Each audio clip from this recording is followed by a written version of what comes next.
बिस्मिल्लाहिर्रहमानिर्रहीम। Dear students, welcome to excellence online education physics की class में खुशामदीद। फिजिक्स में स्टूडेंट्स हम चैप्टर नंबर 18 को डिस्कस कर रहे थे। इसका नाम है एटॉमिक स्पेक्ट्रम। इस चैप्टर का अब तक जो हमने टॉपिक कवर कर लिया उनमें सबसे पहले हमने पढ़ा बोहर्स थ्योरी। बोहर्स थ्योरी के बाद हमने पढ़ा स्पेक्ट्रम और उसकी टाइप्स को हमने देखा, स्पेक्ट्रम का रीजन फाइंड आउट किया और फिर हमने हाइड्रोजन स्पेक्ट्रम पर प्रीवियस क्लास में हमने हाइड्रोजन स्पेक्ट्रम पर बात करी। अब हमारे पास है जी अगला टॉपिक, इस चैप्टर का आखिरी टॉपिक है जी, इसको हम कहते हैं laser. What is laser? Laser की बात करेंगे जी। लेजर क्या होता है, इसकी जो है वो वर्किंग और इसका प्रिंसिपल वगैरह सब देखते हैं। व्हाट इज लेजर जी? असल में ये लेजर कोई एक एब्रीविएशन है। लेजर का असल नाम है लाइट एम्प्लीफिकेशन।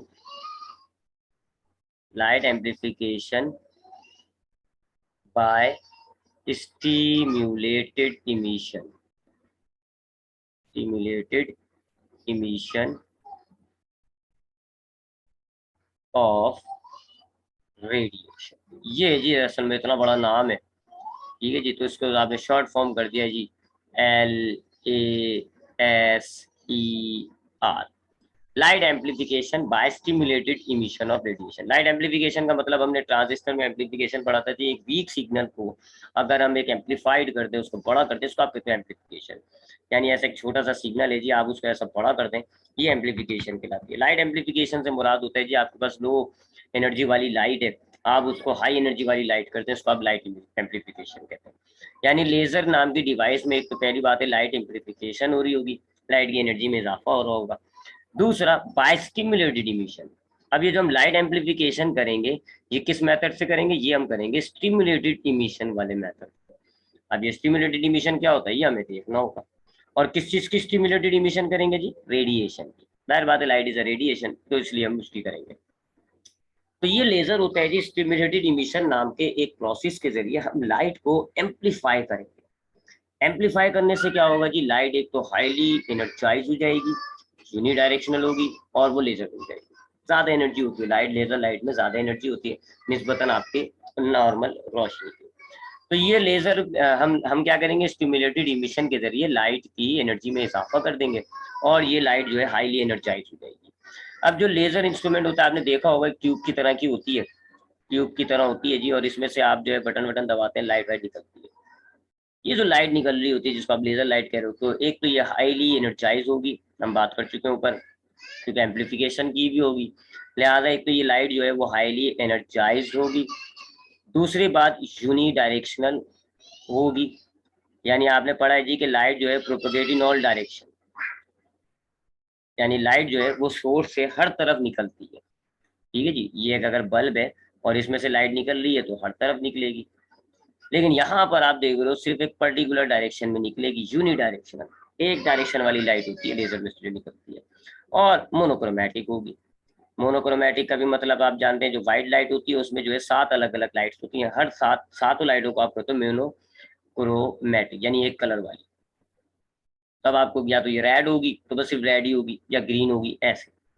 तो ये तो लेजर में से आपकी लाइट निकल रही होती है, लेजर लाइट, ये क्या है? हाईली एनर्जाइज लाइट है, यूनी डायरेक्शनल है, मोनोक्रोमैटिक है। हाईली एनर्जाइज यानी लाइट एम्प्लीफिकेशन हमने किससे की हुई है जी?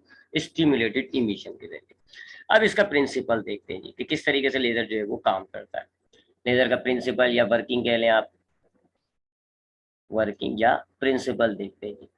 यही हमें पता चल जाएगा कि ये स्टिमुलेटेड इमिशन का मतलब क्या है। सपोज करें जी ये हमारे पास ग्राउंड स्टेट है, इस ग्राउंड स्टेट को हम कह लेते हैं E1। ये ग्राउंड स्टेट है जी, यहाँ पे बहुत सारे हमारे पास इलेक्ट्रॉन्स मौजूद हैं, एक इलेक्ट्रॉन, दो इलेक्ट्रॉन, तीसरा, चौथा, पांचवा, छठा, ऐसे बहुत सारे आपके पास इलेक्ट्रॉन्स मौजूद है। ये ग्राउंड स्टेट है जी। जो भी आप जो है लेजर में एक मटेरियल यूज करते हैं उसमें ये ग्राउंड स्टेट है। जैसे Al2 रूबी लेजर में हम Al2O3 नाम का एक मटेरियल यूज करते हैं, तो उसकी ये ग्राउंड स्टेट है, उसमें ये इलेक्ट्रॉन्स मौजूद है। अब आप क्या करोगे? सबसे पहले आपने जो है इसको एक अदद जो है वो फोटोन दिया आपने, इलेक्ट्रिसिटी हम प्रोवाइड करते हैं, उस इलेक्ट्रिसिटी के जरिए हमने इसको इलेक्ट्रॉन्स को फोटोन देना शुरू किया। और हम जानते हैं जी बोर्ड थ्योरी के मुताबिक जब आप फोटोन देते हो तो आपका इलेक्ट्रॉन जो है वो जंप मार के, एक सेकंड रुकिएगा, आपका इलेक्ट्रॉन जंप मार के जो है वो ऊपर चला जाता है, ऐसे। अब हमारा जो इलेक्ट्रॉन है हमने उसको एनर्जी दी है जी, और ये जंप मार के एक एक्साइटेड स्टेट पे चला गया। इस एक्साइटेड स्टेट को हम कह लेते हैं E3 कहते हैं। E2 नहीं कह रहे, वजह ये है कि अभी बीच में एक और स्टेट आएगी।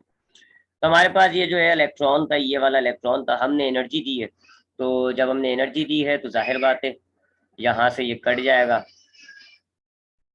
ये देखिए यहाँ से ये कट गया, इलेक्ट्रॉन खत्म हो गया, और इलेक्ट्रॉन जो है वो हमारा कहाँ चला गया, एक्साइड होके ऊपर चला गया, यहाँ आ गया ये इलेक्ट्रॉन। ठीक है, नीचे से एक इलेक्ट्रॉन कम हो गया जी, और वो एक्साइटेड स्टेट पे चला गया।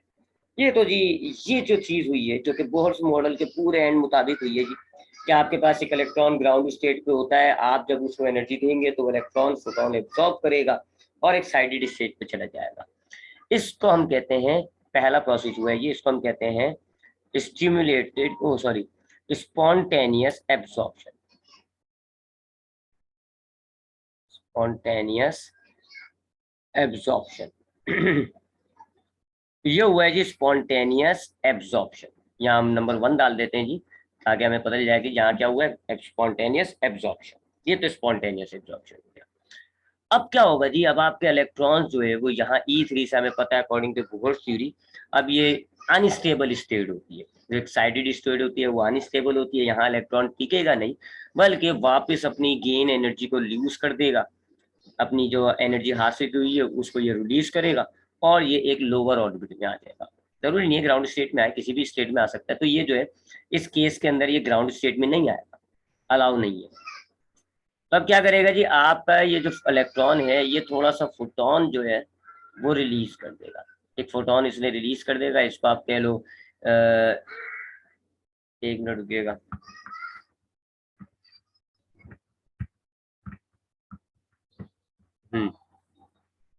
अब आपका इलेक्ट्रॉन जो है वो एक फोटोन रिलीज करेगा, कितना, E=H μ। ये फोटोन आपका 1 एब्सॉर्ब किया था, लेकिन ये 1 रिलीज नहीं हुआ है, थोड़ा सा कम रिलीज हुआ है, E2 कह रहे हैं आप इसको। ठीक है जी। तो जैसे हमने हमने पढ़ा था कि जी अभी हमने स्पेक्ट्रम में देखा था कि इलेक्ट्रॉन जरूरी नहीं है ग्राउंड स्टेट पर ही वापस आ जाए, किसी दूसरे और हल्के ऑर्बिट, ऊपर वाले ऑर्बिट पे भी जंप मार सकता है। तो यहाँ यही हुआ है। यहाँ अब आपका E3 से ये जंप मार के सपोज कर लें आप E2 पे आया है, ये जी आपके पास E2, ये दूसरे लेवल पे आएगा। तो अब इलेक्ट्रॉन आपका यहाँ आ गया जी। ठीक है जी, कैसे, ऐसे यूं जंप मार के इधर आ गया। ठीक है जी, तो ये भी हमारे बिल्कुल एन मुताबिक हुआ है जी। पहले स्टेज में स्पॉन्टेनियस एब्जॉर्प्शन में क्या हुआ, इलेक्ट्रॉन जो है वो ग्राउंड स्टेट पर एनर्जी एब्जॉर्ब करके एक्साइटेड स्टेट E3 पे चला गया, और फिर दूसरी स्टेज में क्या हुआ, E3 से उसने एक छोटा सा फोटोन रिलीज किया, और वो जंप मार के एक बीच की स्टेट में आ गया। इसको हम कहते हैं मेटा स्टेबल स्टेट। जो बीच वाली आई है ना, इसको हम कहते हैं मेटा स्टेबल स्टेट। ठीक है जी। और ये जो इसने जो है वो E3 से E2 वापस जो जंप मारी है और मेटास्टेबल स्टेट पे आया है, इस प्रोसेस को हम कहते हैं स्पॉन्टेनियस इमिशन। ये स्पॉन्टेनियस इमिशन हुआ है, और यहाँ तक तो कोई नई निराली बात तो नहीं हुई है, ये तो सब बिल्कुल बोहर्स थ्योरी के एन मुताबिक हो रही है। ये कहलाता है स्पॉन्टेनियस इमिशन। तो यहाँ पर आप समझ लो स्पॉन्टेनियस इमिशन हुआ है। अब आते हैं जी आगे, फर्दर बढ़ते हैं जी। अब होता क्या है, देखें मामला मामला ये है कि आपका इलेक्ट्रॉन ये तो बिल्कुल उसकी ओके स्टेट है, लेकिन ये जो आपकी E3 स्टेट पे जा रहा है ये इंतहाई अनस्टेबल स्टेट है। इतनी अनस्टेबल स्टेट है कि यहाँ का टाइम पीरियड आप कह लो 10⁻⁸ सेकेंड होता है। यानी इलेक्ट्रॉन यहाँ कितनी देर स्टे कर सकता है जी, इस टाइम तक स्टे कर सकता है, और ये बहुत कम टाइम है। 10⁻⁸ यानी 0 फिर 7 0 और फिर 1, बहुत कम टाइम है। तो आपका इलेक्ट्रॉन E3 पे आएगा, लेकिन ये हाईली अनस्टेबल स्टेट है, यहाँ इलेक्ट्रॉन आते ही जाएगा, आएगा और फौरन से जो है वो स्पॉन्टेनियस इमिशन हो जाएगा और E2 पे आ जाएगा। ठीक है जी। तो ये जो आपका दूसरा वाला प्रोसेस हुआ है ना स्पॉन्टेनियस इमिशन, बड़ी जल्दी हुआ है। E3 पे इलेक्ट्रॉन ने कदम रखा है और वापस समझ लो E2 पे चला गया। लेकिन ये जो E2 स्टेट है ना, इसका टाइम पीरियड थोड़ा सा बड़ा है। ये मेटा स्टेबल है ना, इसका टाइम पीरियड थोड़ा सा बड़ा है, इसका टाइम पीरियड होता है तकरीबन -3। यानी अब यहाँ थोड़ी देर ये स्टे कर सकता है। तो अब होगा क्या जी, होगा क्या, यहाँ से अब देखो यहाँ ये वैल्यूज तो थोड़ी अजीब है, अपनी आसानी के लिए हम समझ लेते हैं कि जी यहाँ 1 सेकेंड रह रहा है, यहाँ जो है वो 10 सेकेंड रुक सकता है मेटा स्टेबल स्टेट में। टाइम पीरियड मैंने लिखा हुआ है, लेकिन मैं अपनी आसानी के लिए यहाँ जरा डिफरेंट वैल्यूज ले रहा हूँ, ठीक है। ये मैंने हटा देता हूँ, वैसे मैंने आपको लिख के बता दिया, मैं एंड में भी लिख दूंगा, चले। तो हम अपनी आसानी के लिए जरा नंबर हम सिंपल सिंपल से ले लेते हैं। हमारे पास E3 का टाइम है जी 1 सेकंड, यानी बस इलेक्ट्रॉन 1 सेकंड रुकेगा और वापस E2 पे जाएगा, लेकिन U2 पे 10 सेकंड तक रुक सकता है। इसका मतलब क्या है जी, अब आपका दूसरा इलेक्ट्रॉन भी फटाफट जो है वो यहाँ आ जाएगा और फौरन से यहाँ जंप मारेगा, लेकिन यहाँ से अभी 10 सेकंड बाद नीचे आएंगे। इसी तरह तीसरे सेकंड में क्या होगा जी, दोबारा एक इलेक्ट्रॉन यहाँ आएगा और फौरन से यहाँ जंप मार लेगा। चौथे पे क्या होगा जी, यहाँ आएगा, 4 सेकंड में यहाँ आ जाएगा, फिर 5वें सेकंड में भी एक इलेक्ट्रॉन यहाँ से फिर यहाँ, ठीक है। ये सब यूं आ रहे हैं और जा रहे हैं। एक टाइम आएगा, चूंकि हमारे पास सीधी सी बात है भाई, यहाँ से यहाँ इलेक्ट्रॉन E1 से E3 1 सेकंड में आ रहे हैं और जा रहे हैं, लेकिन E3 E2 पे 10 सेकंड का टाइम, यानी 10 सेकंड से पहले पहले 9 सेकंड तक आपके नीचे जो है ना इलेक्ट्रॉन्स की तादाद इंतहाई कम हो जाएगी। यहाँ से तो खैर आके टिक के जा ही रहना, इसको तो हटा ही दें आप, ठीक है जी। यहाँ पर बस हम अपनी आसानी के लिए एक रख लेते हैं जी, ताकि समझ में आ जाए कि हमारे पास वो प्रोसेस हुए थे स्पॉन्टेनियस एब्जॉर्प्शन वाले। अब क्या होगा, एक टाइम आएगा जी आपके को जो ग्राउंड स्टेट है ना, यहाँ इलेक्ट्रॉन्स की तादाद कम होगी और मेटा स्टेबल स्टेट में इलेक्ट्रॉन्स की तादाद ज्यादा होगी। इसको हम कहते हैं पॉपुलेशन इन्वर्जन। ये तीसरा प्रोसेस हुआ जी, इसको हम कहते हैं पॉपुलेशन इन्वर्जन, ठीक है जी। पॉपुलेशन पलट गई है, ग्राउंड स्टेट में ज्यादा इलेक्ट्रॉन होते हैं, एक्साइटेड स्टेट में इलेक्ट्रॉन कम होते हैं, यहाँ पलट गई। ग्राउंड स्टेट में कम इलेक्ट्रॉन्स रह गए, मेटा स्टेबल स्टेट में ज्यादा है।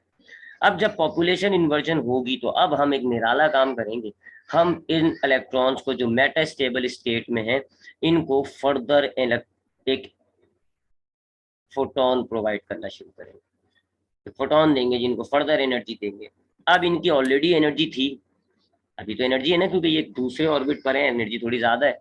फर्दर इन्होंने एनर्जी गेन कर ली। अब ये नीचे जब आएंगे, वापस जब ये नीचे आकर ग्राउंड स्टेट पर आएंगे, तो अब ये 2 फोटोन रिलीज करेंगे। एक इन्होंने ये जो इजाफी फोटोन लिया है और एक जो यहाँ का जो फोटोन बचा हुआ है, तो यहाँ 2 फोटोन रिलीज होंगे। अब आप देख लो जी, आप एक फोटोन दे रहे हो, हाईली एनर्जाइज लेजर लाइट है ये जो 2 फोटोन है ना, ये जब आपकी मिलेगी तो ये एनर्जी हाई एनर्जी लाइट बन जाएगी, ये है जी लेजर। तो ऐसे होता है जी, ये जो चौथा स्टेज हुआ है जिसमें हमने इलेक्ट्रॉन को, जो हमारे मेटा स्टेबल स्टेट पर इलेक्ट्रॉन थे, उनको ये हमने जो फोटोन एक्स्ट्रा फोटोन दिया है, तो जबरदस्ती उनसे हमने जम करवाई है, जबरदस्ती उनमें से 2 फोटोन जो रिलीज करवाए हैं, इसको हम कहते हैं स्टिम्युलेटेड इमिशन। तो ये 4 प्रोसेस करते हैं, लेजर हासिल हो जाती है, स्टिम्युलेटेड इमिशन।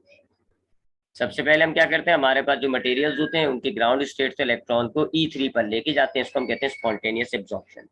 फिर उन E3 से हम इलेक्ट्रॉन्स को E2 पे लेके आते हैं, मेटा स्टेबल स्टेट पे लेके आते हैं, इसको हम कहते हैं स्पॉन्टेनियस इमिशन। फिर ये प्रोसेस दोनों होता रहता है, स्पॉन्टेनियस एब्जॉर्प्शन स्पॉन्टेनियस इमिशन के नतीजे में पॉपुलेशन इन्वर्जन हो जाती है, यानी हमारे E2 मेटा स्टेबल स्टेट पे इलेक्ट्रॉन्स की तादाद ज्यादा होगी, ग्राउंड स्टेट पे इलेक्ट्रॉन्स की तादाद कम होगी, ये मेट पॉपुलेशन इन्वर्जन हो जाएगा। फिर हम क्या करेंगे, E2 यानी मेटा स्टेबल स्टेट में जो इलेक्ट्रॉन्स है उनको मजीद एनर्जाइज करेंगे, मजीद फोटोन देंगे, और अब जब वो E2 से E1 पर आएंगे तो अब वो 2 फोटोन रिलीज करेंगे, और ये 2 फोटोन मिलकर आपकी लेजर लाइट बना रही है। वही laser light high energize monochromatic और क्या नाम है यूनिडायरेक्शनल। तो ये जो चौथा था ये कहलाता है स्टिम्युलेटेड इमिशन। यहाँ आपका चैप्टर नंबर 18 जो है वो खत्म हो जाता है। इंशाल्लाह नेक्स्ट क्लास में चैप्टर के न्यूमेरिकल्स को सॉल्व करेंगे। ख्याल रखिएगा अपना। अल्लाह हाफिज।